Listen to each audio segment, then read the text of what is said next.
Hello guys, तो कैसे हैं आप सब। बहुत दिनों के बाद आपसे मुलाकात हो रही है सबसे। उम्मीद है अच्छे ही होंगे।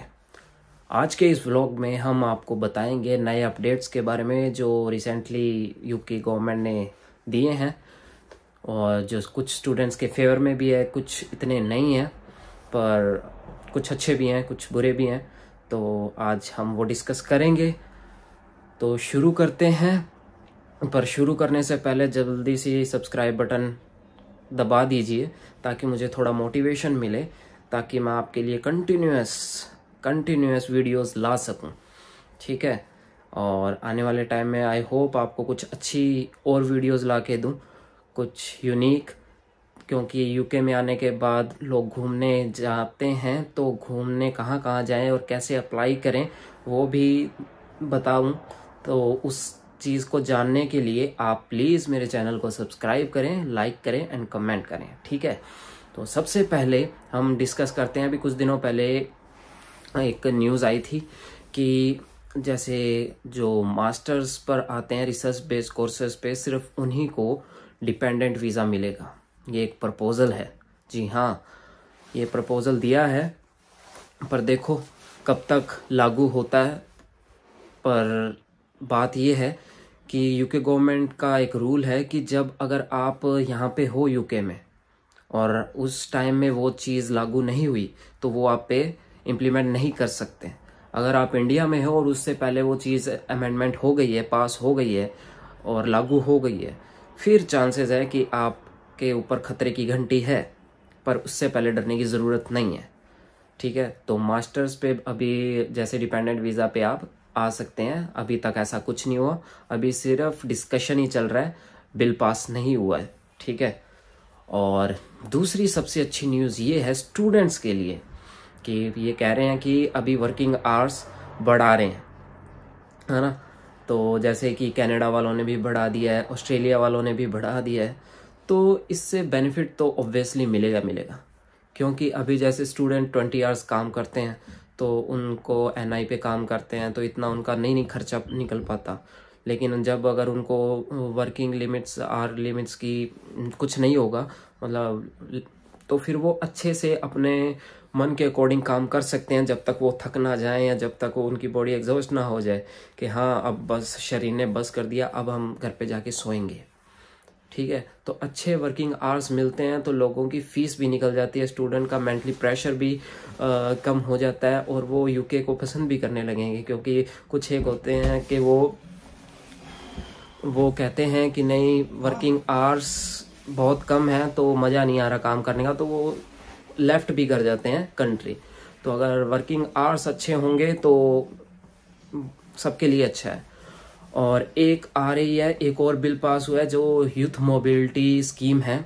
ठीक है, जो अभी कुछ के लिए चालू कर दिया है, जो आप UKVI पे सर्च कर सकते हैं। इसमें 3000 के अराउंड लोग मतलब कि वो लेंगे वर्क वीज़ा के लिए।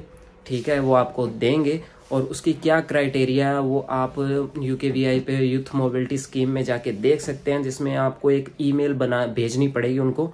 और ये अमेंडमेंट पास हो चुका है और ये 28 फरवरी से 2023 से शुरू हो जाएगा। कुछ एक शुरू हो चुका है कहीं और, उसके अंदर हमने देखी है चीज़ें, जिसमें कि आपको आपका एक ईमेल भेजना है, जिसमें आपकी पूरी आपका पासपोर्ट नंबर, आपका नाम, आपकी ये सारी डिटेल्स होगी। ठीक है, तो मैं तो करूँगा, आप भी कर लेना, क्या पता आप लकी हो उसमें से, तो आपको ये चीज़ का बेनिफिट मिल जाए और आपको यहाँ पे रहने का और काम करने का वो स्कीम मिल जाए। ठीक है, तो ये one of the good news है फॉर इंडियन स्टूडेंट्स। और ये 3 मेन बातें थी। अब आपको बात बताता हूँ कि यूके में करंट सिनेरियो क्या चल रहा है। यूके में अब जितने स्टूडेंट्स आ रहे हैं वो थोड़ा सा जॉब के लिए स्ट्रगल कर रहे हैं। ठीक है, मुझे मैसेजेस आते हैं कि ब्रो यार प्लीज़ हेल्प कर दो, हम यूके में आ तो गए हैं लेकिन हमको अकोमोडेशन से रिलेटेड प्रॉब्लम आ रही है। ठीक है, जॉब नहीं मिल रही, जॉब प्रोवाइड करवा दीजिए। यार अब मैं किस किस को जॉब प्रोवाइड कराऊँ, मेरे इतने हाथ में नहीं है।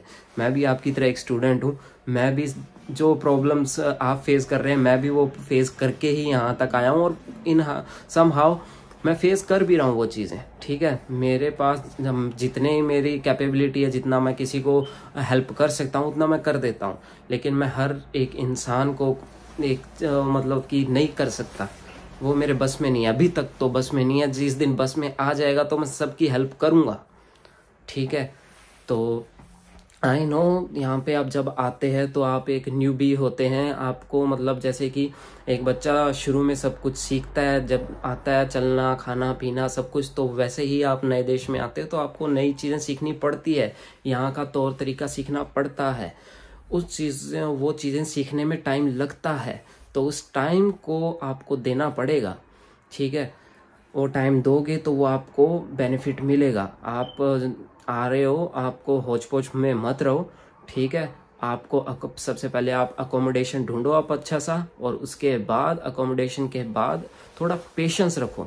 ठीक है, आपको जॉब मिल जाएगी। अभी जैसे फरवरी का वेट कर लो, फरवरी या मार्च एंड तक आपको अच्छी जॉब्स मिलने लग जाएगी, क्योंकि अभी मौसम ख़राब है। ठीक है, तो सर्दी में थोड़ा कम काम रहता है, लेकिन जैसे ही सर्दी ख़त्म हो जाएगी, आप मतलब कि मौसम ठीक होते ही काम मिलना शुरू हो जाएगा। तो थोड़ा सा पेशेंस रखो, ऊपर वाले पे भरोसा रखो, आपका सब कुछ अच्छा होगा। यहाँ तक आ गए तो आगे भी अच्छा ही होगा। ठीक है, तो आज की वीडियो कैसी रही, आपको कैसी लगी, प्लीज़ मुझे बताइएगा। और अगर आपको कुछ जानना है हो, अगर आपको कुछ पूछना हो, तो आप मुझे इंस्टाग्राम या यहाँ पे कमेंट सेक्शन में कमेंट कर सकते हैं। और जाने से पहले प्लीज़ ये सब्सक्राइब का बटन है वो ज़रूर प्रेस कर दीजिएगा, इससे मुझे मोटिवेशन मिलता है। ठीक है, तो see you in the next vlog. I hope you are doing well and thank you, bye bye.